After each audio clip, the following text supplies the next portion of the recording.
నమస్తే. Iran Israel మధ్య జరుగుతున్న యుద్ధాన్ని ప్రపంచమంతా చూస్తుంది.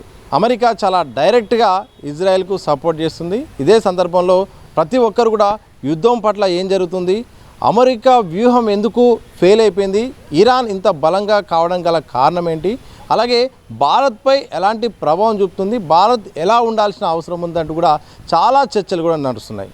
అసలు యుద్ధం సంబంధించిన అంశాలు ఎట్లా నడుస్తున్నాయి, ప్రస్తుతం ఉన్న స్టేటస్ ఏంటి, అలాగే అమెరికా వ్యూహం ఎట్లా ఫెయిల్ అయింది, మరిన్ని విషయాలు తెలుసుకుందాం. మనతో పాటు పొలిటికల్ ఎక్స్పర్ట్ ఎం శ్రీనివాస్ గారు ఉన్నారు, వారిని అడిగి తెలుసుకుందాం. సార్, చాలా పెద్ద చర్చ, యుద్ధం సుప్రీం చనిపోగానే మొత్తం ఇక ఇరాన్ పని అయిపోయింది, మొత్తం కూడా వెనిజులా తరహాలో కూడా మొత్తం స్వాధీనం చేసుకోవచ్చు అని కూడా అందరూ అనుకున్నారు. కానీ ఆ వ్యూహం అంతా బెడ్స్ కొట్టింది. ఏం చెప్తారు? అమెరికా ఇజ్రాయెల్ కలిపి ఇరాన్ మీద చేసిన యుద్ధం ఈరోజు పూర్తిగా దెబ్బతిన్న పరిస్థితి. ఇరాన్ మీద వాళ్ళు వెనిజులాలో ఎట్లాగైతే మదురోని అర్ధరాత్రి దాడి చేసి ఆయన్ని పట్టుకొచ్చి అమెరికా జైళ్ళలో బంధించారో, ఇరాన్ని కూడా అలా చేస్తామని చెప్పి వాళ్ళు ఎక్స్పెక్ట్ చేశారు. కానీ ఇరాన్ 5000 సంవత్సరాల చరిత్ర కలిగినటువంటి దేశం, అమెరికా కంటే ఎక్కువ పురాతన చరిత్ర కలిగింది. వాళ్ళు దేశంలో వాళ్ళ దేశాధ్యక్షుడిని చంపితే అది బలహీనం అయిపోతుంది, దేశంలో అంతర్గత తిరుగుబాట్లు వస్తాయి, ఆ రకంగా తన అనుకూలమైనటువంటి వ్యక్తులు సుప్రీం అవుతారని చెప్పి అమెరికా ఆశించింది. కానీ జరిగింది ఏంటంటే, వాళ్ళ సుప్రీంని చంపిన తర్వాత ఇరాన్లో ఉన్న దేశం అంతా వాళ్ళలో ఐక్యత మరింత పెరిగింది, మరింత బలం పెరిగింది. మా ఎగ్జిస్టెన్స్, మా దేశాన్ని మేము కాపాడుకోవాలనే పరిస్థితి వచ్చింది. దేశంలో మొత్తం యునైట్ అయిపోయిన పరిస్థితి, ఎప్పుడు లేనటువంటి మద్దతు అక్కడున్న ప్రభుత్వానికి వచ్చింది. దాంతో ఈరోజు ఇరాన్ వాళ్ళకు లక్ష్యం ఉంది, మా దేశాన్ని మేము కాపాడుకోవాలి, అమెరికా ఆధిపత్యం, ఇజ్రాయెల్ ఆధిపత్యాన్ని ఇంకా అంగీకరించకూడదు. మాటి మాటికి మా మీద దాడులు జరుగుతున్నాయి, తిరిగి ఈ దాడుల్ని ఏదో రకంగా ఫుల్ స్టాప్ పెట్టాలి అంటే ఈ యుద్ధాన్ని ఖచ్చితంగా తిప్పికొట్టాల్సిందే. దాన్ని ఆ రకంగా మనల్ని మనం కాపాడుకోవడం కోసం అని యుద్ధం చేస్తున్నారు. అందుకని ఈరోజు ప్రతిఘటన, ఇరాన్ చేస్తున్న ప్రతిఘటన ఈరోజు ప్రపంచాన్ని మొత్తాన్ని కూడా ప్రభావితం చేస్తున్న పరిస్థితి మనం చూస్తున్నాం.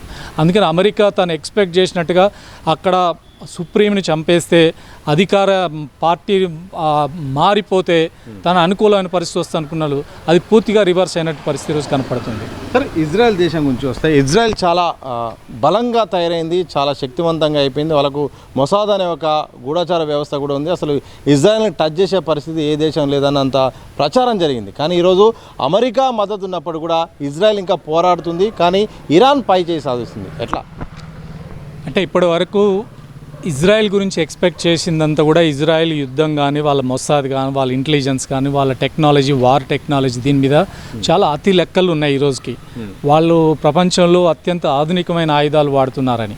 కానీ యుద్ధంలో ఇప్పుడు తేలిపోయింది, ఇరాన్ వాడుతున్న డ్రోన్స్ కానీ, ఇరాన్ వాడుతున్న టెక్నాలజీ కానీ, వాళ్ళు సమాచారం సేకరిస్తున్న తీరు కానీ, వాళ్ళ సిస్టమ్స్ అన్నీ ఇజ్రాయెల్ అమెరికా కంటే ఆధునికమైనటువంటి పద్ధతిలో వాళ్ళు వాడుతున్నారు.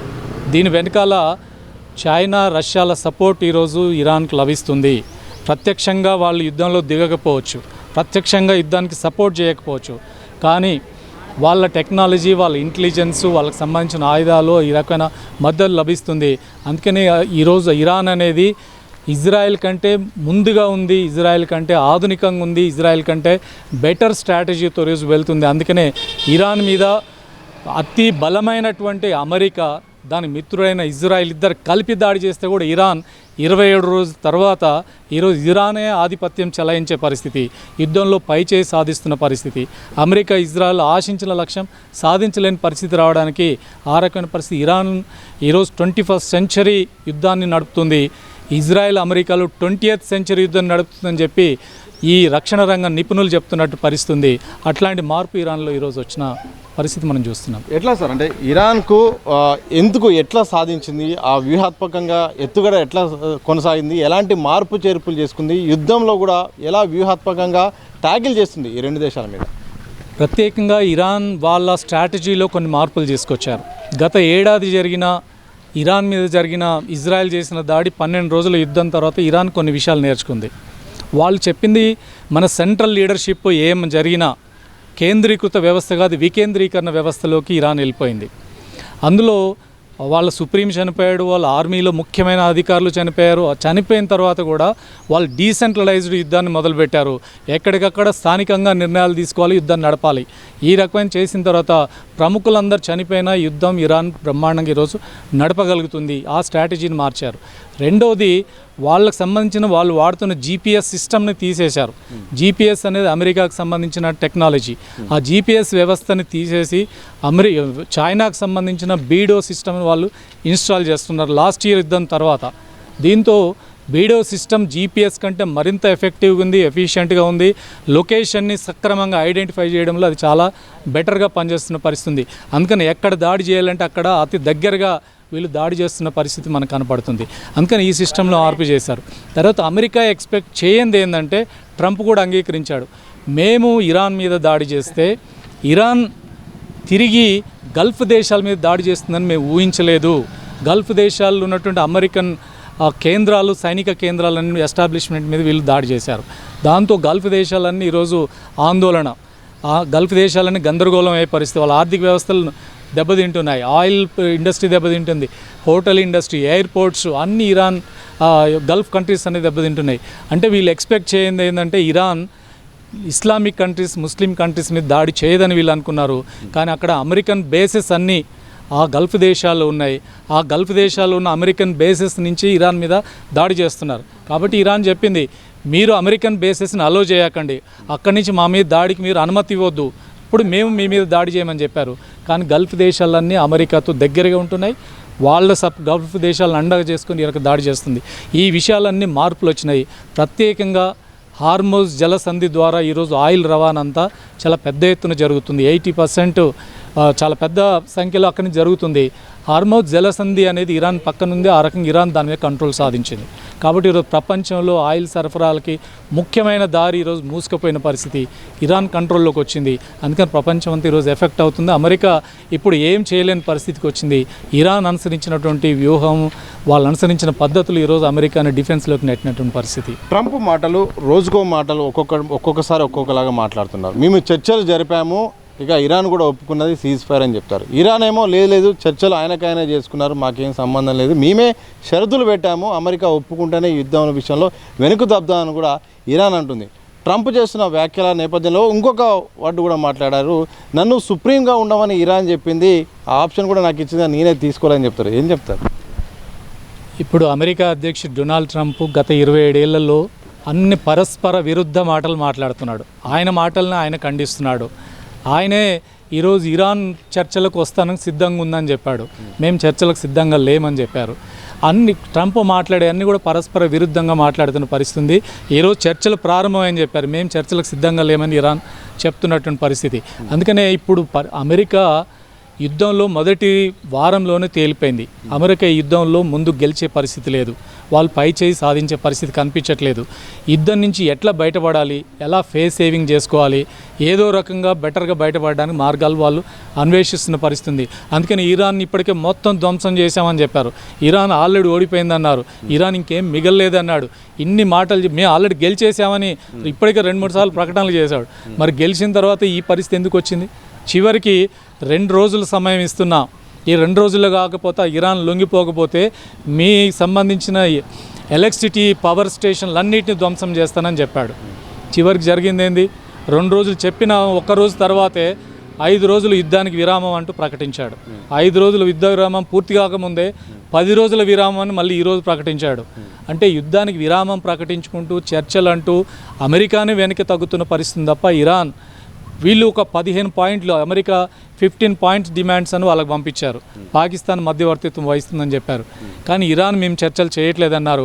కానీ మావి 4 కండిషన్స్ ఉన్నాయి, ఆ కండిషన్స్ని అంగీకరిస్తే మేము దీని మీద ముందుకు పోవడానికి ఉంది అని చెప్పారు. అందుకని చర్చలు అమెరికాతో చేయము అని ఇరాన్ తేల్చెప్పినటువంటి పరిస్థితి. అందుకని అమెరికా బయటపడడానికి మార్గాల కోసం ప్రయత్నం చేస్తున్న పరిస్థితి. ఒకవైపు చర్చలు జరుగుతుంటే కొని తెచ్చుకొని అమెరికా ఈరోజు ఇజ్రాయెల్ మాటలు విని కూడా యుద్ధాన్ని తీసుకొచ్చి నష్టపోతుందని కూడా చాలామంది అంటున్నారు సార్. ఇందులో నిజం ఉందా? ఎందుకంటే 2 దేశాల మధ్య చర్చలు జరుగుతున్నాయి, పక్క దేశాలు కూడా మొత్తం కూడా సహకరిస్తున్న సందర్భాల్లో చర్చలు పక్కబెట్టి అటాక్ యుద్ధాన్ని కూడా స్టార్ట్ చేసింది అమెరికా ఇజ్రాయెల్ మాటలేని. నిజమేనా? అంటే ఇజ్రాయెల్ అనేది ఒక రకంగా ఒక యుద్ధోన్మాద కంట్రీగా మారిపోయింది. వాళ్ళు ఈరోజు ఇరాన్ తోటే కాదు, పక్కనున్న లిబియా తోటి, పక్కనున్న ఇరాక్ తోటి, జోర్డాన్ తోటి, అక్కడున్న అన్ని దేశాలతోటి, చుట్టూ ఉన్న అన్ని దేశాల మీద దాడులు చేశారు. అందుకనే వాళ్ళు చేయని దేశం ఏది యుద్ధం. కాబట్టి అదొక రకంగా ఇజ్రాయెల్ అనేది ఒక యుద్ధోన్మాదంతో వ్యవహరిస్తున్న పరిస్థితి. చర్చలను నిజంగా నిజాయితీగా చర్చల కోసం వస్తే కంప్లీట్గా బ్యాక్ ట్రాక్ తీసుకోవాలి, సీజ్ ఫైర్ ప్రకటించాలి, కాల్పుల విరమణ జరగడం కంట్రోల్లోకి వస్తే, ఇరాన్ ఒకవేళ చేస్తే ఇరానే అప్పుడు తప్పని ప్రపంచం అంతా వేలెత్తి చూపే పరిస్థితి వస్తుంది. కానీ వీళ్ళు ఒకవైపు యుద్ధ విరమణని చెప్తున్నారు, కానీ దాడులు మాత్రం కొనసాగిస్తున్నారు. న్యాచురల్ గ్యాస్ స్టేషన్ల మీద దాడి చేశారు. సో ముఖ్యమైన అధిపతులను ఇప్పటికి కూడా ఆ రకంగా చంపేస్తున్న పరిస్థితి ఉంది. కాబట్టి నిజాయితీగా చిత్తశుద్ధితో చర్చలకు వెళ్తున్నట్టు కనపడట్లేదు. ఒకవైపు వెనక్కి తగ్గాలనుంది, మరోవైపు ఈ యుద్ధాన్ని ఇంకా మేము స్ట్రాటజిక్గా మా మిలిటరీని అక్కడికి దింపడం కోసం, అక్కడున్న కార్గ్ ఐలాండ్ని ఆక్రమించుకోవడం కోసం, ఇరాన్ని మన సైన్యంతో వాటిని ఫిజికల్గా ఆక్రమణ కోసం వెళ్తున్నామనేటువంటి వార్తలు కూడా ఇలా ముందుకు వస్తున్న పరిస్థితి కనపడుతుంది. అందుకని ఇరాన్ కూడా అలర్ట్ అయింది. ఏ రకంగా ఒకవేళ అమెరికన్ సైనికులు మమ్మల్ని భౌతికంగానే మమ్మల్ని ఆక్రమించుకోవడం కోసం వస్తే మేము అట్లాంటి అవకాశం కోసం ఎదురు చూస్తున్నాం, అమెరికా సైనికులారా రండి, మేము మీకోసం వెయిట్ చేస్తున్నాం అని చెప్పి ఇరాన్ ఆ రకంగా ఆహ్వానిస్తున్న పరిస్థితి కూడా ఉంది. అంటే ఇది నిజంగా యుద్ధాన్ని ఎస్కలేట్ చేయడమే, ఇంకా పెంచడమే. ప్రపంచం యుద్ధం పెరగాలని కోరుకోవట్లేదు, ఏదో రకంగా ఇది పరిష్కారం కావాలి, శాంతి రావాలని కోరుకున్న పరిస్థితి ఉంది. అక్కడెక్కడో యుద్ధం జరిగితే భారత్ మీద చాలా స్పష్టంగా కనిపిస్తుంది. భారత్పై ఎక్కువ ప్రధానంగా పెట్రోల్ డీజిల్ విషయంలో అవుతుంది, ఇంధనం విషయంలో అయితే, ఇటు గ్యాస్ నిల్వల విషయంలో అవుతుంది, కమర్షియల్ ఆర్ డొమెస్టిక్ ఏదైనా కానీ చాలా స్పష్టంగా ధరల విషయంలో కూడా చాలామంది ఇబ్బంది పడుతున్నారు. భారత విధానము ఎట్లా ఉండాల్సిన అవసరం సార్? భారత్పై పడుతున్న ప్రభావం ఏంటి యుద్ధం కారణంగా? అంటే యుద్ధంలో మన ఇండియన్ గవర్నమెంట్ మొదటి నుంచి మనం ఒక పక్షపాతంగా ఒకవైపు స్టాండ్ తీసుకున్నాం. మనం ఒక న్యూట్రల్ కంట్రీగా ఉండలేకపోయినాం. ఇజ్రాయిల్ యుద్ధం మొదలుపెట్టింది ఫిబ్రవరి 28 నాడు. మనం ఫిబ్రవరి 25 నాడు మన ప్రధానమంత్రి ఇజ్రాయెల్ పర్యటనకు వెళ్ళి వచ్చిన 2 రోజులకే యుద్ధం మొదలైంది. అంటే ఒక రకంగా మనం ఇజ్రాయెల్ యుద్ధం చేయబోతుంది, ప్రారంభంగా పోతుందనే వార్తలన్నీ తెలిసిన తర్వాత కూడా మన ప్రైమ్ మినిస్టర్ ఇజ్రాయెల్ పర్యటనకు వెళ్ళడం ద్వారా రాంగ్ సిగ్నల్ ఇచ్చారు. వీళ్ళు అమెరికాకు ఇజ్రాయెల్కు అండగా సపోర్టివ్గా ఉన్నారనే ఒక మెసేజ్ వెళ్ళింది. తర్వాత ఇప్పటి వరకు కూడా ఈ ఇజ్రాయెల్ అమెరికా ఇరాన్ మీద చేసిన దాడిని మనం ఏ రోజు ఖండించలేదు. ఇప్పుడు ఇరాన్ సుప్రీం చనిపోతే కనీసం ఆయన మీద మన సంతాపాన్ని కూడా వ్యక్తం చేయలేదు. వారం రోజుల తర్వాత మన సంతాపం వ్యక్తం చేశాం. అదే ఇరాన్ గల్ఫ్ దేశాల మీద దాడి చేస్తే ఆ దాడిని మాత్రం మన దేశం ఖండించింది. అంటే ఇది ఒక రకంగా మనం వన్ సైడెడ్గా వ్యవహరించాం. కానీ ఇరాన్ మనకి ఇప్పటి నుంచి దాదాపు 50-60 సంవత్సరాలు అతి మిత్రమైనటువంటి దేశం. మనకు అన్ని రకాల సంబంధాలు ఉన్నాయి. ఆయిల్ అక్కడి నుంచి కొనుగోలు చేసుకుంటాం. అక్కడున్న చాబార్ పోర్ట్ని మనం డెవలప్ చేయడానికి మన నిధులతో డెవలప్ చేశాం. కానీ అమెరికా కండిషన్స్ పెట్టిన తర్వాత ఇరాన్ ఆయిల్ కొనడం మానేసాం. వాళ్ళ పోర్ట్ నుంచి కూడా మనం వెనక్కి తగ్గాం. మన సంబంధాలు ఇరాన్తో మొదటి నుంచి ఉన్నాయి. మన విధానాన్ని మార్చుకొని అమెరికా ఇజ్రాయెల్ పక్షాన చేరాం. ఇది మనం విదేశాంగ విధానంలో చేసినటువంటి తప్పు. అమెరికా చెప్పినట్టుగా మనం వ్యవహరించాం. దీనివల్ల ఒక సమస్య. రెండోది ఏంటంటే ఇక్కడ హార్మూజ్ జలసంధి దిగ్బంధనం కావడం, ఆయిల్ రావడం ఆగిపోయిన తర్వాత ఇక్కడ మనకు పెట్రోల్ డీజిల్ సంక్షోభం ఏర్పడింది, గ్యాస్ సంక్షోభం ఏర్పడింది, గ్యాస్ రేట్లు పెంచుకోవాల్సిన పరిస్థితి వచ్చింది, పెట్రోల్ డీజిల్ ధరలు పెరిగిపోతున్న పరిస్థితి, అసలు అవైలబిలిటీ లేదు. కానీ ఇరాన్తో మనకు మంచి సంబంధాలు ఉంటే, ఇరాన్ మీద దాడిని మనం ఖండించి ఉంటే ఈరోజు హార్మూజ్ జలసంధి నుంచి మనకు రావాల్సినటువంటి మన వెహికల్స్ అన్నీ, మన నౌకలన్నీ ఈజీగా వచ్చే అవకాశం ఉండేది. కానీ ఈరోజు వరకు కూడా యాజ్ ఏ బ్రిక్స్లో మనం ఒక పార్ట్నర్స్మి. బ్రిక్స్ అనే సంస్థలో ఇరాన్ ఉంది, మనం ఉన్నాం, చైనా, రష్యా, సౌత్ ఆఫ్రికా 5 దేశాలని మనం రేపు అధ్యక్షుడిగా కాబోతున్నాం. ఇరాన్ మనను ఒకటే కోరింది, మీరు బ్రిక్స్ ప్రతినిధిగా మా మీద దాడిని ఖండించండి అన్నది. కానీ ఈరోజు కూడా మనం ఖండించలేదు. దీనివల్ల ఇరాన్తో మన సత్సంబంధాలు లేవు. అయినప్పటికీ ఇరాన్ చెప్పింది ఏంటంటే, ఇండియాలో ఉన్న ప్రజలను దృష్టిలో పెట్టుకొని ఇండియా ప్రజలు మాకు అండగా ఉన్నారు కాబట్టి మేము కొంత మీకు సహకారం అందిస్తామని చెప్పినటువంటి పరిస్థితి. మన వైఖరి, మన విదేశాంగ విధానంలో ఉన్న వైఫల్యం కారణంగా ఈరోజు మనకు రావాల్సిన బెనిఫిట్, ఇరాన్ నుంచి రావాల్సిన కనీస ఇది కూడా రాకుండా పోయింది. ఇది మన విదేశాంగ విధానంలో జరిగినటువంటి నష్టం. భవిష్యత్తులో కూడా మరింత నష్టాలు చూసే పరిస్థితి కనపడుతుంది. ఎందుకు వచ్చింది సార్? గతంలో ఎప్పుడు కూడా ఒక మధ్యవర్తిలాగా మన దేశం ఉండేది, చాలా సేఫ్గా ఈ 2 దేశాల మధ్య, ఏ దేశాల మధ్య జరిగినా కానీ యుద్ధం వద్దు అనేటట్టు కూడా మధ్యలో ఉండేది. కానీ ఈసారి మాత్రం చాలా స్పష్టంగా అమెరికా ఇజ్రాయెల్ వైపు ఉండే పరిస్థితి రావడం, కనీసం ఖండన లేకపోవడం, ఎందుకు ఈ పరిస్థితి వచ్చింది, దీని గల కారణం ఏంటో? అంటే మన కేంద్ర ప్రభుత్వం తన విదేశాంగ విధానాన్ని అమెరికాకు అనుకూలంగా మార్చుకోదలుచుకుంది. అమెరికా ఏం చెప్తే అది చేయాలనే ఒక విదేశాంగ విధానం మనం తీసుకున్నాం. మనం మొదటి నుంచి ఇండిపెండెంట్ రోల్ ఉండేది, నాన్ అలైన్డ్ అలీన దేశాల విధానంతో మనం ఉండేవాళ్ళం, న్యూట్రల్ పొజిషన్ మనం తీసుకునేవాళ్ళం. కానీ మన కేంద్ర ప్రభుత్వం, ఎన్డీఏ గవర్నమెంట్, మోడీ ప్రభుత్వం అమెరికా అనుకూలమైన వైఖరి తీసుకుంది. దీని కారణంగా ఈరోజు ఈ పొజిషన్స్ వచ్చినాయి. ఇప్పుడు రష్యా నుంచి మనం క్రూడ్ ఆయిల్ వాళ్ళు తక్కువ ధరకు మనం సప్లై చేశారు. క్రూడ్ ఆయిల్ బ్యారెల్కి $50 మనం సరఫరా చేస్తే అమెరికా వద్దని చెప్పింది, రష్యా నుంచి కొనుగోలు చేయొద్దని కూడా మనం ఆపేసుకున్నాం. ఇప్పుడు యుద్ధం మొదలైన తర్వాత మీరు రష్యా నుంచి ఒక నెల రోజులు మీకు అనుమతిస్తున్నాం, కొనుక్కోండి అన్నారు. ఇప్పుడు మనం $90 ఒక బ్యారెల్కు కొనుక్కుంటున్నాం. వాళ్ళు తక్కువకి ఇచ్చినప్పుడు మనం వద్దన్నాం, ఇప్పుడు అతి రేటుకు వాళ్ళు అమ్ముకోవాల్సిన పరిస్థితి వచ్చింది, అంత ధరకు కొనుక్కుంటున్నాం. మన విదేశాంగ విధానాన్ని మన కేంద్ర ప్రభుత్వం మార్చింది. ఇది మన నష్టం చేసింది. ఎందుకంటే ఏ దేశమైనా అన్యాయంగా ఇంకో దేశం మీద దాడి చేస్తున్నప్పుడు మనం ఖండించడం మన బాధ్యత. మన ఒక న్యూట్రల్ రోల్ ఉండాలి, తప్పని చెప్పాలి. లేదంటే రేపు మన మీద ఎవరైనా ఘర్షణ పడ్డా, మన మీద దాడి చేసినా ఆ రకంగా మనకు కూడా ఆ రకంగా సపోర్ట్ దొరుకుతుంది. మనం యుద్ధోన్మాదిని మనం సపోర్ట్ చేసినంతకాలం రేపు మనకు కూడా ఎవరు అండగా నిలబడే పరిస్థితి ఉండదు. మనం న్యూట్రల్గా లేం. అందుకని మనం ఇలా మధ్యవర్తిత్వం వహించమని ఎవరు అడగట్లేదు. పాకిస్తాన్ ఒక టెర్రరిస్ట్ దేశం అని మనం ముద్రేసాం, వాళ్ళని కార్నర్ చేసామని చెప్పాం. కానీ ఇప్పుడు పాకిస్తాన్ మీడియేటింగ్ రోల్ చేసే పరిస్థితి వచ్చింది. అది మన విదేశాంగ మంత్రి అంటున్నాడు, అది మీడియేట్ రోల్ చేయడం అంటే అదొక దళారీ పని చేయడం, మేము ఆ దళారీ పని చేయదలుచుకోలేదని ఒక తప్పించుకునే మాట మాట్లాడుతున్నాడు. మరి అట్లాంటి రష్యా ఉక్రెయిన్ మధ్య యుద్ధాన్ని నేను ఆపడం కోసం ప్రయత్నం చేస్తున్నాను, మోదీ గారు ప్రయత్నం చేశారు కదా, మరి అప్పుడు దళారీ పని చేశారని అనుకోవాలనా? కాబట్టి మనకు ఆ పొజిషన్ దొరకలేదు, మనం అనుసరించిన విధానమే కారణం. సార్ ఓవరాల్గా చెప్పండి సార్, యుద్ధం జరుగుతున్న తీరు ఎట్లా విశ్లేషిస్తారు? భవిష్యత్తులో ఇక యుద్ధం ఆగిపోయే అవకాశం ఉందా? భవిష్యత్తులో ఇక ఇది కొనసాగే అవకాశం ఉందా? మొత్తం ఓవరాల్గా చూస్తే ఏమనిపిస్తుంది? అంటే అమెరికా ఈరోజు తన ప్రపంచం మీద తన డాలర్ పెత్తనం కొనసాగాలి, తన ఆధిపత్యం కొనసాగాలి. ఇరాన్ అనేది ఈ మధ్యప్రాచ్య దేశాల్లో, పశ్చిమాసియాలో తన కంట్రోల్లోకి ఉండట్లేదు, ఇండిపెండెంట్గా వ్యవహరిస్తుంది, తనకు లొంగిపోవట్లేదు. కాబట్టి లొంగ తీసుకోవాలనే దానికోసం తన ఆయిల్ క్షేత్రాలన్నిటి మీద కంట్రోల్ తీసుకురావడానికి వాళ్ళు ప్రయత్నం చేస్తున్నారు. రెండోది, ఇరాన్ తన డాలర్ని క్వశ్చన్ చేస్తుంది. కాబట్టి రేపు నాకు డాలర్ ఆధిపత్యానికి తెరబడుతుందేమో, చైనా ముందుకు వస్తుందేమో భయాందోళన అమెరికా ఉంది. దానికోసం ఈరోజు ప్రపంచం మీద తన ఆధిపత్యాన్ని తిరిగి రుద్దడానికి, గతంలో మనం దేశాలను ఆక్రమించుకున్నది బ్రిటిష్ను చూసాం, జర్మనీని చూసాం, సామ్రాజ్యవాదంతో ఇతర దేశాలు ఆక్రమించుకుంది. ఇప్పుడు వీళ్ళు చేస్తుంది అదే పని, ఇతర దేశాలు ఆక్రమించుకోవడం. వెనిజులాను ఆక్రమించుకున్నారు, మేము కెనడాను ఆక్రమించుకుంటాం, మెక్సికోని, గ్రీన్లాండ్ని, ఇప్పుడు క్యూబాని మొత్తం దిగ్బంధించారు, క్యూబాను ఆక్రమించుకుంటాం, ఇప్పుడు క్యూబాని మొత్తం దిగ్బంధించారు.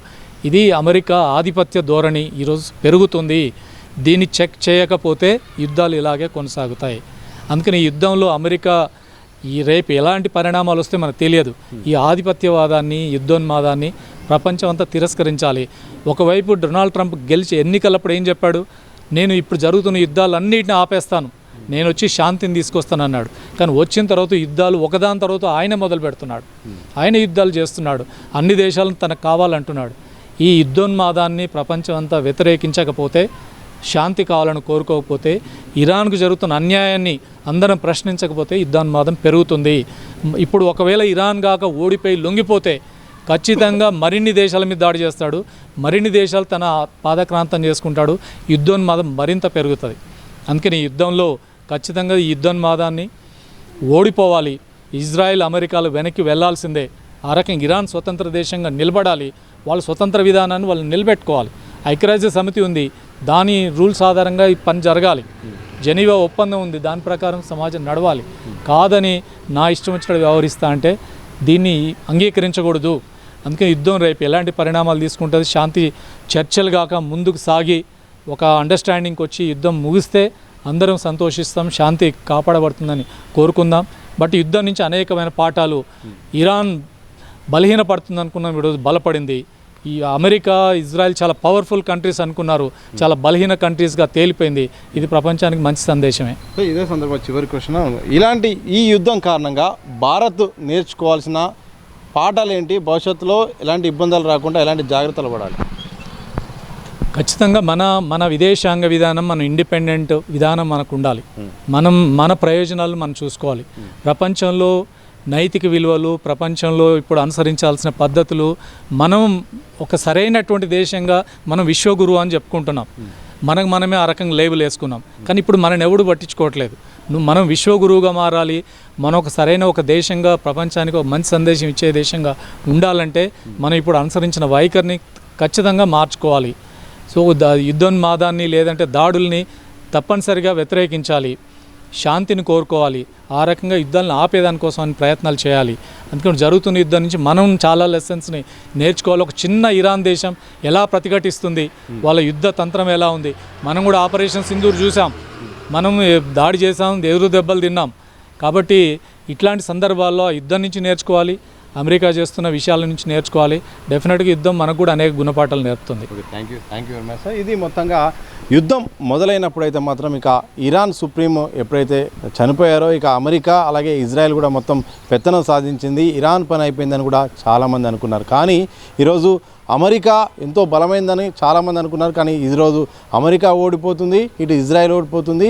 ఇరాన్ అయితే మాత్రం తన స్వతంత్రత కోసం వివిధ రకాల వ్యూహాలతో ముందడుగేస్తుంది, చాలా విజయం సాధిస్తుంది.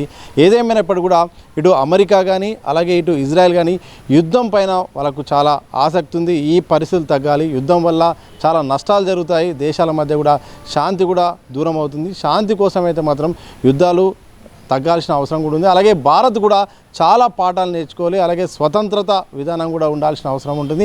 ఇరాన్ నేర్పుతున్న పాఠం అయితే మాత్రం భారత్కు చాలా అవసరమైన ఉంటుంది. ఇప్పటికైనా భారత్ కూడా ఇరాన్ చూసే వ్యూహాలు వాళ్ళ విధానం కూడా మనం కూడా అవలంబిస్తే మాత్రం చాలా బాగుంటుంది. అమెరికాకు అనుకూలంగా కాకుండా అన్ని దేశాలకు స్నేహపూర్వకంగా భారత విదేశాంగ విధానం ఉంటే భవిష్యత్తులో దేశానికి ప్రజలకు కూడా మేలు జరుగుతుందని కూడా ఎం శ్రీనివాస్ గారు పొలిటికల్ అనలిస్ట్ గారు అయితే మాత్రం యుద్ధం జరుగుతున్న నేపథ్యము అలాగే జరుగుతున్న పరిస్థితులపై వారి విశ్లేషణను చెప్పే ప్రయత్నం చేశారు. కెమెరా పర్సన్ ప్రవీణ్తో సతీష్, దిశ టీవీ, హైదరాబాద్.